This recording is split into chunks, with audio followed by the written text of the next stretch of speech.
雅加达作为印度尼西亚曾经的首都，它是印尼这个国家最大的城市，同时它也是政治、经济和文化的中心。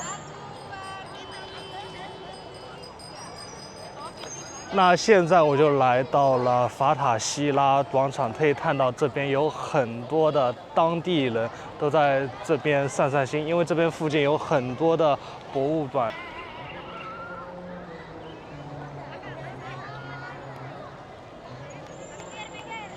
这边广场上面都有很多颜色很艳丽的自行车，觉得有点像死飞。不知道你们有没有骑过死飞，就是没有刹车的一种自行车。在我初中的时候，这个自行车很流行。这些自行车的颜色真的很艳丽，我都想上去骑一下。但觉得这自行车颜色真适合女性。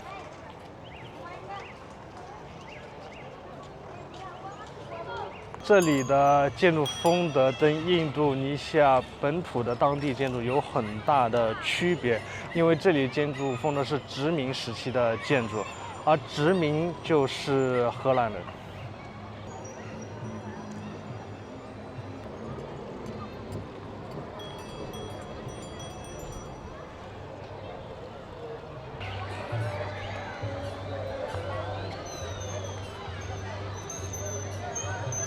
华人在全世界各地都有，所以说全世界各地也都有唐人街。那我现在就来到了雅加达的唐人街，我们就去看一下。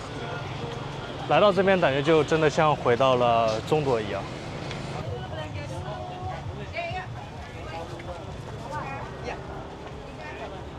因为这唐人街有400年的历史，所以说这里的历史非常悠久，可以说是先有唐人街，然后才有雅加达这个城市。唐人街其实更像是卖一些干货以及关于中国文化的一些小商品的一个市场。而且你们有没有注意到，基本上全世界唐人街都有的牌坊，而雅加达的牌坊上面没有中文字，因为当时的印尼政府曾经有着非常严厉的排华政策，所以说生活在这里的华人有着很惨痛的历史。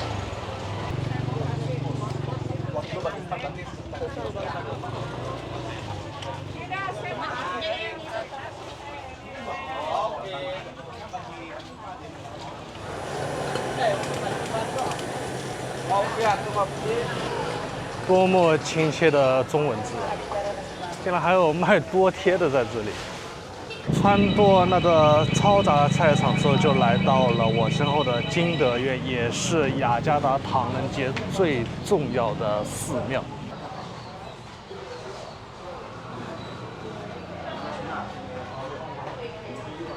虽然这个寺庙比较小，但整个香火还是比较旺盛，很多人都来这边参拜。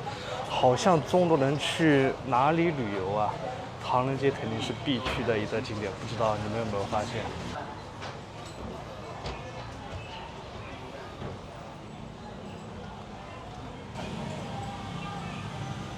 佛像并不是很大，但整个氛围还是比较庄严的。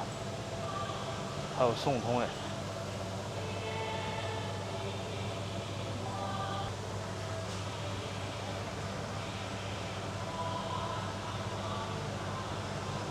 感觉这里的神佛真的很多，很多都是从《西游记》里面出来的。在17世纪初期，这座寺庙其实叫做观音亭，后面损毁之后，当地的荷兰殖民者为了安抚华人的情绪，所以说他们又重修了这里，然后命名为金德院，这也是这个名字的由来。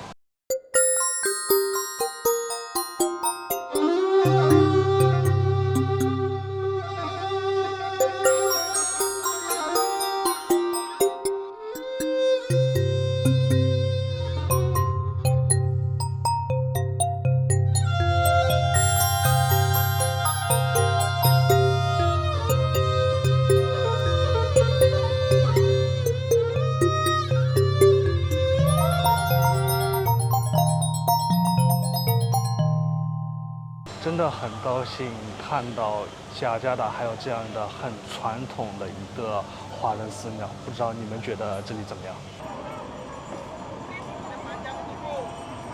现在我已经来到了印尼国家纪念塔，就在我身后，而且这边可以说已经到达了市中心，但可以看到我周围的环境全都是小摊贩。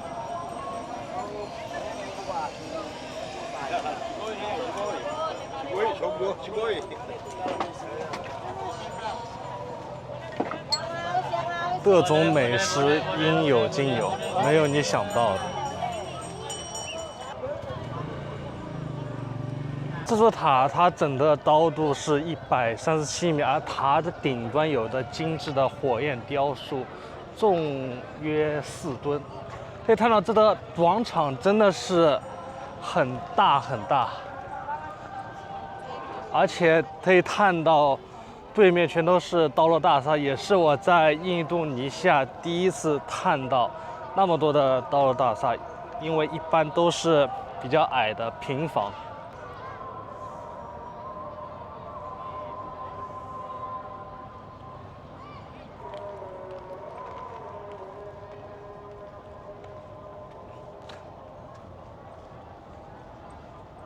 哇，这个广场真的是很大，走在这边心旷神怡啊！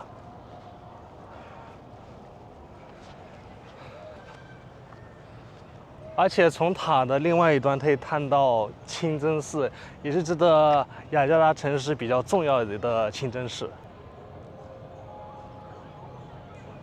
这个清真寺白色的圆顶给我的感觉有点像是天文台，而且你有没有听到？有一种歌声，在印度尼西亚应该是能经常听到这个声音，应该是穆斯林搞到的一种音乐吧。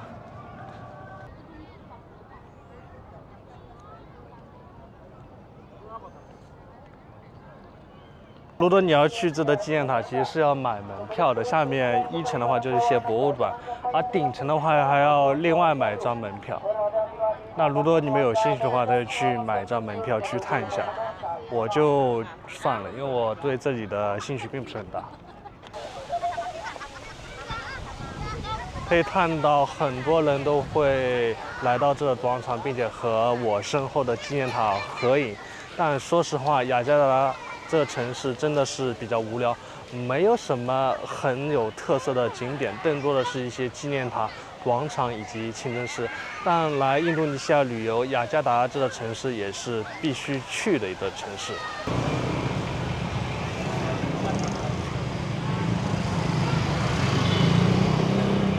这里不像市区，车很多，人很少，可以看到这边人和车都很多，真的是车水马龙啊！而且旁边还有卖一些吃的。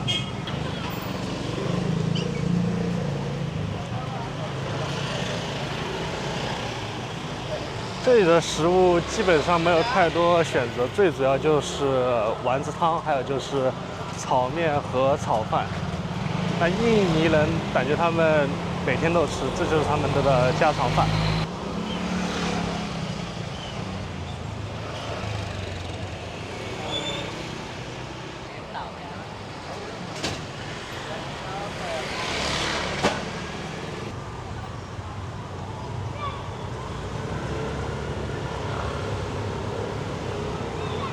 我身后就是一个体育场，但这体育场的旁边就是一条河。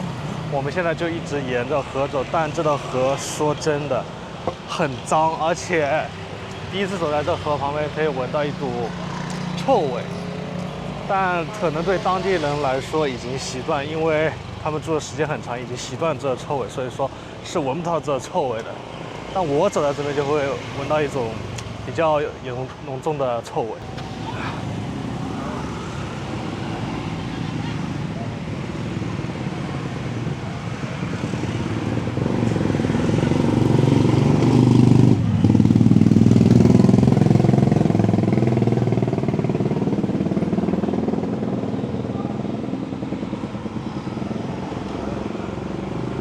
小孩子的球掉到了河里，所以说呢，小孩下到这个臭水沟里面去捡球。不过看上去好像这个河并不是很深啊，而且看到后面都有很多当地人就坐在这个河床边上散散步，然后睡睡觉。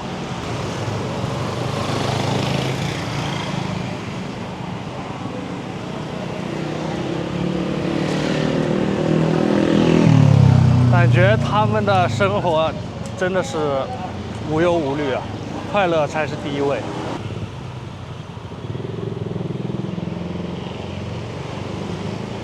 可以看到不断有污水从它的排水口当中渗出来，然后和这个臭水都结合在一起。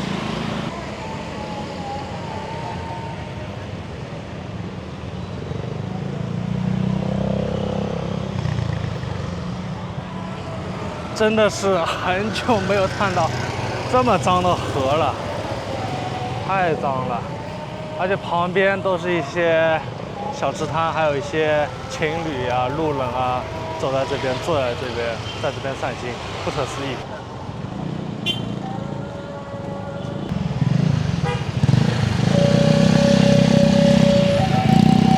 整个道路都很盲目，感觉比市中心的车更加的拥挤和忙碌。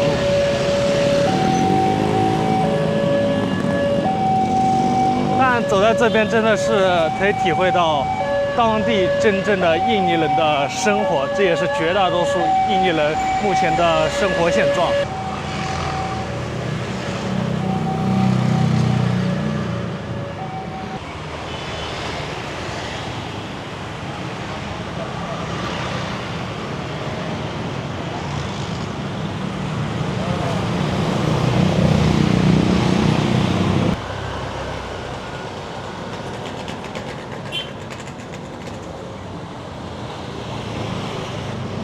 我不知道为什么路边旁边的小店铺都有那么多用瓶子装的汽油。这边大城市应该是有加油站的，或者是这个瓶装的汽油会便宜一点。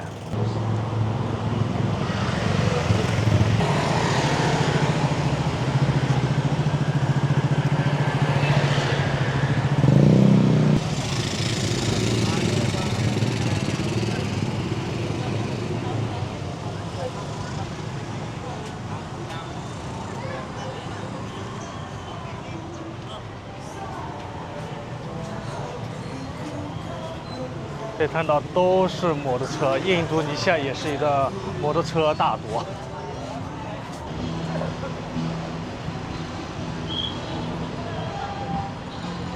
那这就是雅加达的真面目。每个城市都有它的两面，也同时都有它的魅力所在。那整个印尼之旅就到这里结束了。如果你喜欢这个视频的话，请给我点个赞。我们今天就先这样吧。